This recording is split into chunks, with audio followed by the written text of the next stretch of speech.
त्यो चाहिँ पछाडिबाट झोला माथिभरि फालिदिरहेको होला पुरै सिटभरि फालिदिरहेको होला होइन तर के गर्ने अब त्यस्तै गरेर आएपछि बाइकले अब त्यस्तै हुन्छ मोटरसाइकल भिडियो फालिदिइसकेपछि भेल्यो भयो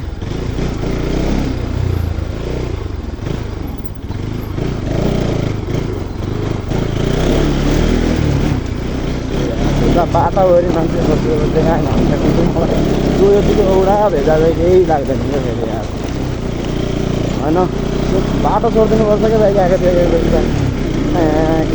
टुवा पर हेर्दा कुवा जस्तो हुन्छ होला यार अझै एकछिन बसिरहेको चाहिँ फर्काइदिउँ क्या होइन किनकि म केही बोलेन होइन